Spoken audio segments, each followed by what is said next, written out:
All right, peeps, if you think that you're having trouble losing weight, if you notice you're tired, you get a little bit of brain fog, maybe some intestinal discomfort like gas, your stomach's distended, constipation, maybe diarrhea, depending on whatever way that goes for you, sometimes even a little bit of patchy skin. If you notice any of these symptoms and you can't figure out why, it's quite possible that you have a little bit of a gluten sensitivity. So I know myself many years ago, hey Leslie, hey Catherine, I was responding with almost all of those symptoms. Like I was getting so much discomfort, so much intestinal discomfort. Just gonna turn the light up. But I was also really tired. I would get irritable, moody, my skin was off, like all of these symptoms I was getting. And I went to the doctors and I asked them to do a test. They told me to basically consume copious amounts of gluten for 2 weeks prior to this test. And I did, and the test came back no celiac, which is amazing. I don't want to have celiac because that can be very detrimental like later in life. It can end up causing a little bit of disease, although it's said to. I don't know this for sure. But it's also, you have to be super strict with your gluten and not having gluten. So I was happy with this. However, I was unhappy with the fact that I was still dealing with all of these issues, hormonal issues, like everything. And I was certain it was because I was celiac, which I wasn't, but then I thought, okay, I must be intolerant to gluten. So I went and I did more tests and I got these prick tests and they did everything for me and it still came back, I had nothing. So really it came down to, in my opinion, that these tests, unless you look at the blood one, they don't mean anything. You gotta listen to your own body. Okay, so if you are one of those people that find that you're having a hard time losing weight, you're really tired, you get those spikes, like the highs and the lows during the day, you might have patchy skin, like really dry in places, you know, like little red patches, you know, you have digestive issues. If you have any of these things, it's quite possible that you have a gluten intolerance. And it doesn't mean that you're celiac, okay? It just means that you have a gluten intolerance. And I really think the best way to know this, unless you get a blood test, not the prick test, is to just follow your gut. Literally follow your gut and like the way it's talking to you. And so I did that. That's what I did. So I had all these symptoms. I picked up this book when I was traveling called Wheat Belly. And I basically devoured it because it was speaking to all of my symptoms, including my hormones. And so I started to go, I was always low gluten, but at least I shouldn't say always, but I was low gluten for a long time. So then I decided to go completely gluten-free after reading this book, just to give it a shot and see if it helped. And it certainly did. And it actually helped quite rapidly. Like I noticed differences really quickly by eliminating that. So that was really hard for me because the two main things, although I was really low gluten, the two main things that I had regularly was bread in it. That was spread grain bread.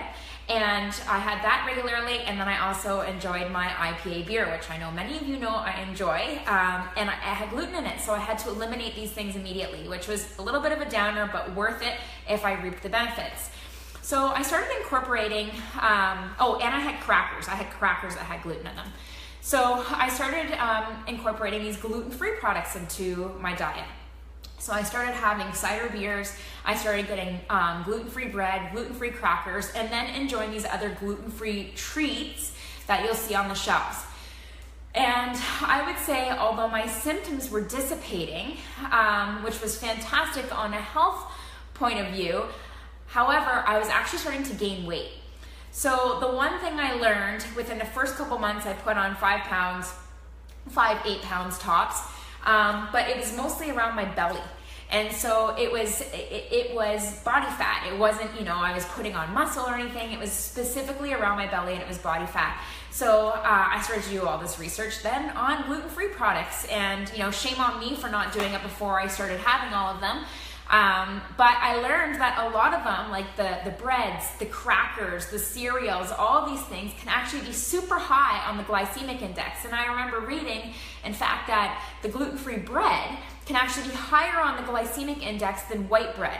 So that's something to be really cognizant of, because if you're trying to lose weight and you have this grandiose idea that you're going to eliminate gluten, that's going to happen, but you're going to supplement it with these gluten-free products, it might not happen.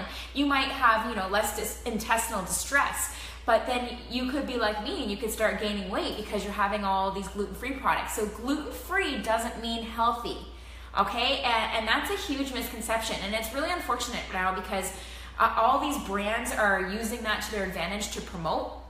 And so things that are even naturally gluten-free, like for example, I don't know, rice.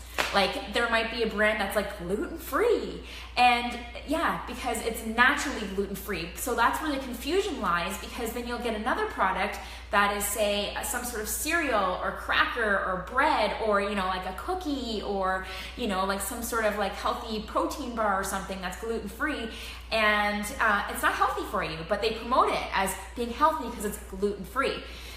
So that's something you want to be really aware of. And so if you feel, and if you're listening to your body and you're like, you know what, Ash, like I do have some of those symptoms, and I feel like I'm eating super healthy, and I feel like I'm nailing like all my workouts, I'm drinking lots of water, but I'm not losing weight, and I'm getting these intense intestinal signals, I would say, it could be worth a try for you. And however, you don't want to go and then just start getting all these gluten-free products, because there's so many naturally gluten-free things out there. So I supplement by having, like tons of potatoes and rice and quinoa and beans and legumes, because typically gluten is your, it's your carb. So that's where kind of you're filling your belly up with those carbs. And that's what you don't want to replace with high glycemic type things that affect your blood sugar, because then that's where you spike your blood sugar. You go into a fat storing mode, okay, and not a fat burning mode. So you want to stay in fat burning mode, and you want to have this or do this by eating foods that are fibrous. So, like carbs that are like rice and the quinoa and the legumes and all those kind of things that are high in fiber, so that your blood sugar is not spiking so much. So that would be my big thing when it comes to going gluten-free. So for me, I had so many health benefits from it. Like I swear I had leaky gut. I don't know this for a fact, but I'm pretty confident I had leaky gut, because it was to the point where I didn't feel like I could digest anything. And it was also when you're having a lot of intestinal distress, often it's affecting like the little villi, however you want to pronounce them, in your small intestine. So then you're not properly absorbing nutrients and vitamins. And so if you're not properly absorbing nutrients and vitamins, then you're going to be low energy. Your iron's going to be low. Like you're going to feel like crap. You're going to have brain fog. That was another huge one for me, is brain fog. Like where you're sitting there and you're trying to pull your words, and they're like, oh, like, and you just, here, as a coincidence, as I'm doing it now, but you just can't pull your words, and you feel tired for no reason, even though you've had a good night's sleep. So it was really beneficial for me for that. And I feel like I've restored my gut, as I've talked about many times, by eliminating that and dairy, and then also incorporating the gelatin into my diet. But I just want people to know that when I say, when I promote, because we often promote being low gluten, it's not necessarily for weight loss. Because if we're promoting low gluten or gluten-free, and then people are going and getting all these gluten-free products, it doesn't necessarily mean that you're being healthier. So we want to discourage you from doing that, and get more healthy, natural gluten-free things into your diet as a replacement. So why is gluten so much different these days? The research is showing that it's the way it's harvested. And it's also because gluten has almost become a hybrid of old gluten. So it's like to make it more faster produced, and to make it more voluptuous, like when it's growing, it's being harvested, they've combined different kinds of wheat together to make it, just to make it grow faster and to make more money, to make it as simple as possible. And so because of this, it's basically become a science man-made product. And it's not the same as it used to be. So some people will be like, oh, I grew up, my parents' age specifically, in that age group, are like, I never had an issue with gluten. Like, I don't get it. I don't have this problem. It's because it was very different then. as it is now. And that's why you're finding such a prevalence of people. It's not up here in the head. You're finding such a prevalence because it's very different and it's destroying our gut flora. And one of the best ways to restore this is by having a awesome probiotic. So incorporate probiotics into your diet because it's going to really help to restore the gut flora,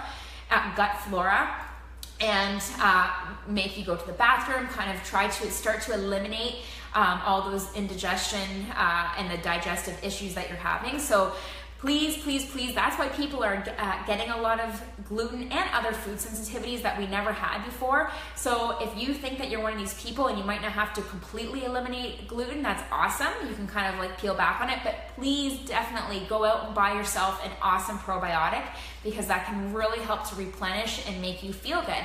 And when your gut is healthy, and you're taking care of your gut flora and you're properly absorbing nutrients and all the vitamins and your energy is high and everything, you're gonna be wanting to work out because your energy's good. You're gonna have more energy. You're not gonna have brain fog.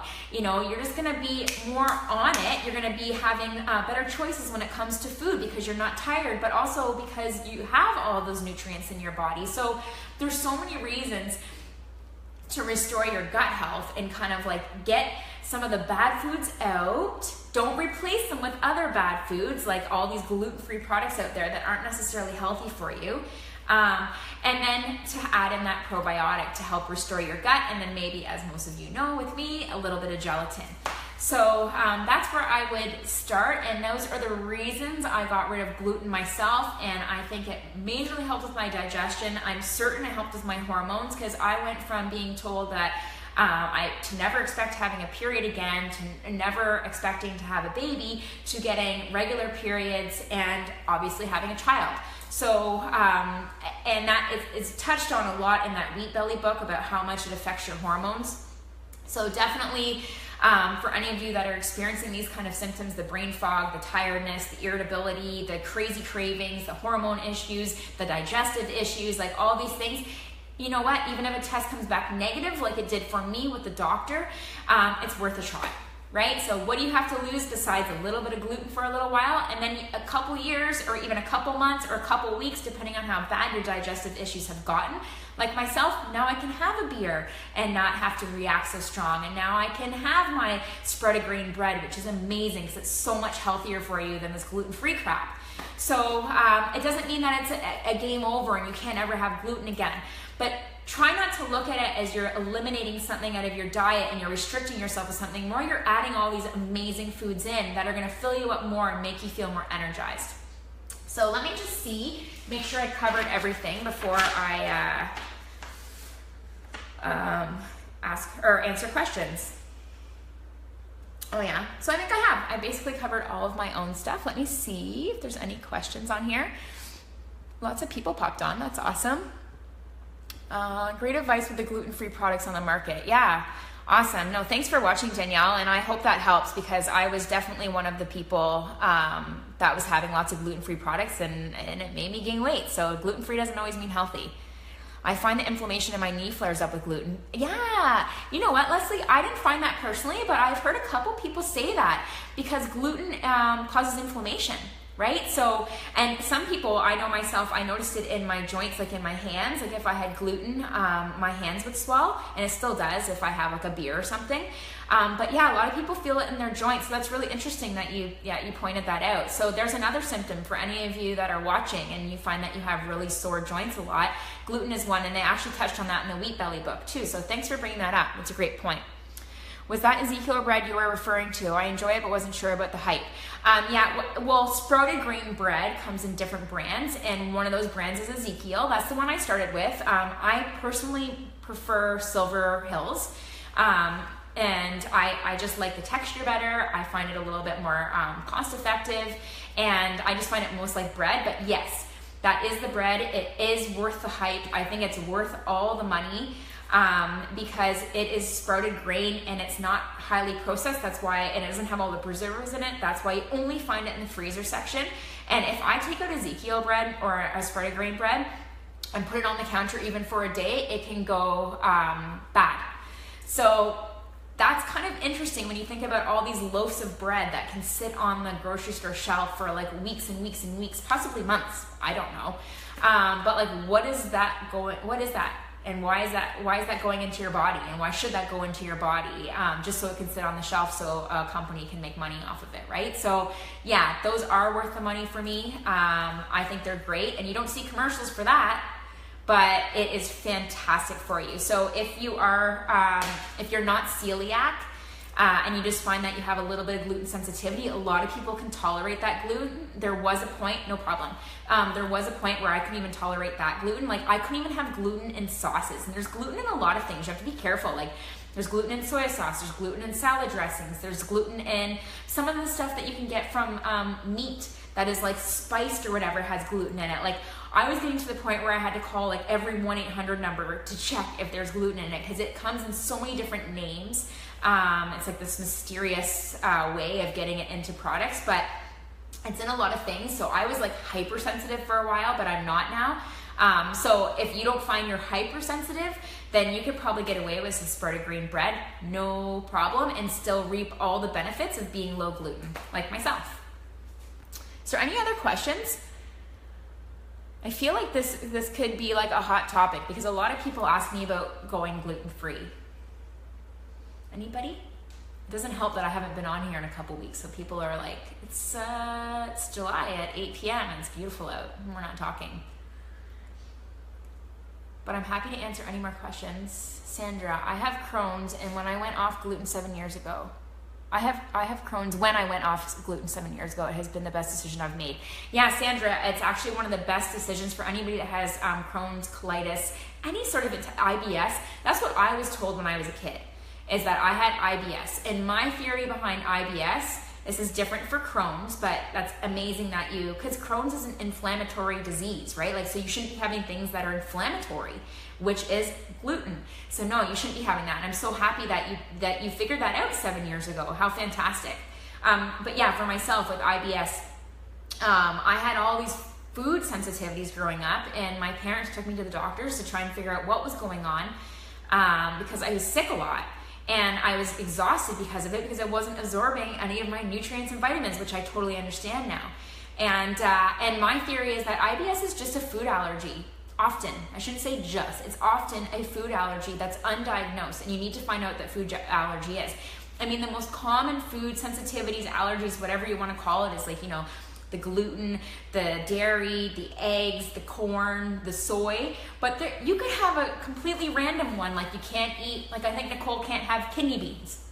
You know what I mean? Like, so, and if that is something that inflames her body, then she can't have that, and she shouldn't have that, because that's going to cause inflammation, and inflammation causes disease. So yeah, you really want to kind of know your body. And if you find you have all these symptoms, but they don't get answers, one of the best things you can do is go and get the blood test to find out if you have any sort of allergy. Not that I've had one done, I just listen to my body, and then you can eliminate it, and you will reap so many benefits. Like Crohn's, like do you get flare-ups much, Sandra? Now that you got rid of it, like have you had a flare-up in a while of Crohn's?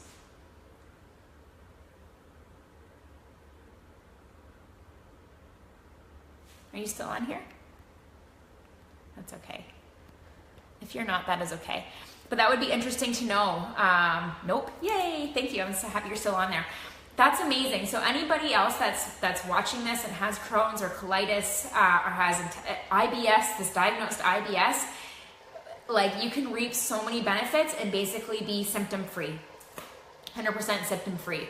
So, and it's crazy because when you have inflammation in your body, like you have all these underlying things and like that could be happening and you don't even realize it's as simple, like you think you're really sick. Like I remember thinking I was really sick. Like at one point with all my hormone problems, they were checking me for like pituitary cancer, thyroid cancer. Like, you know how traumatic that was in my early 20s? Like that was scary stuff.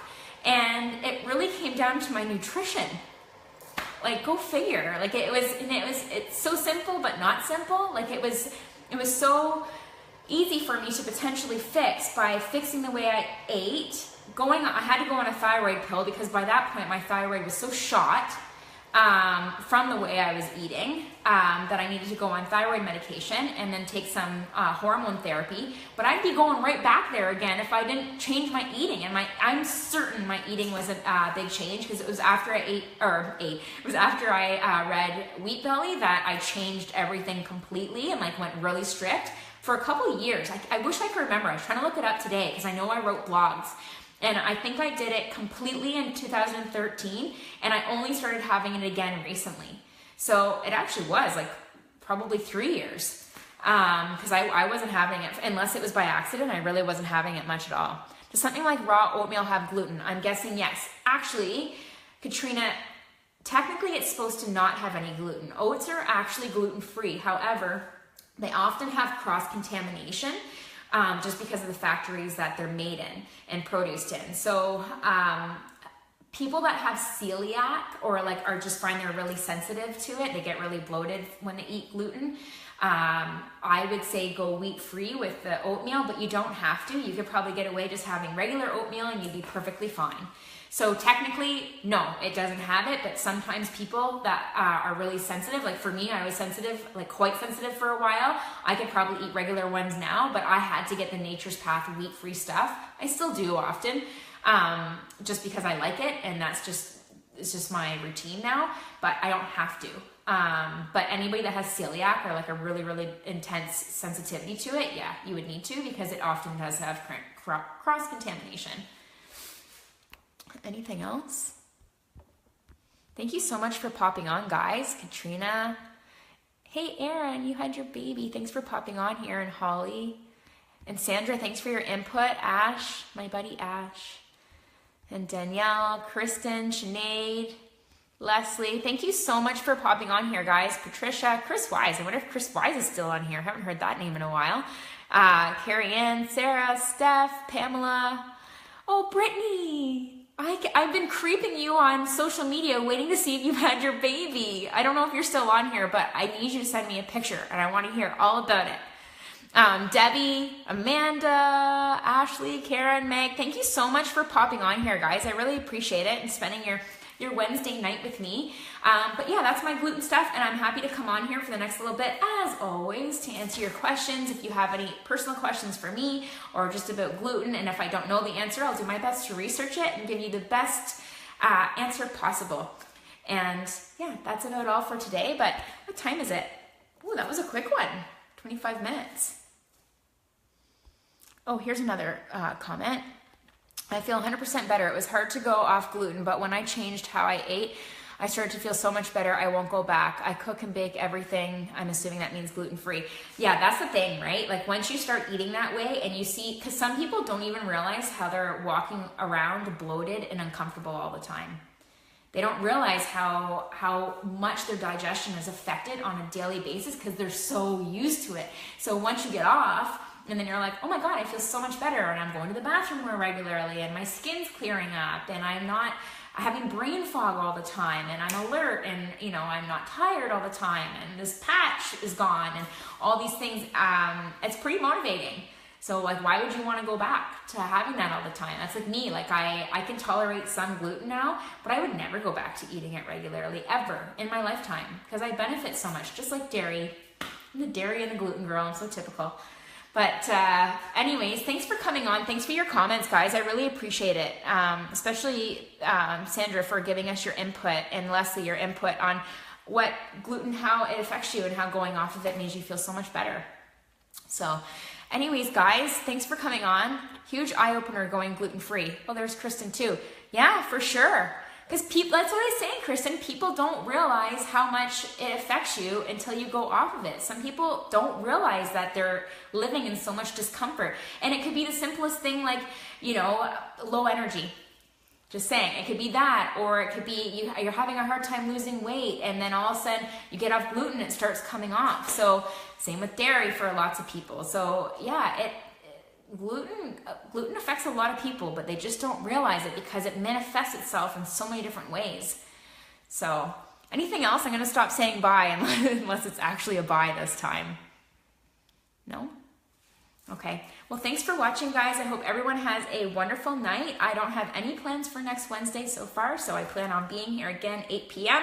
If you guys have any suggestions on what you'd like me to talk about, I'd be happy to pop on and chat about that. So, oh my God, Jackie, I'm sorry, I'm about to log off now, but hopefully you can go back and watch it. All right, take care, guys. Make today badass.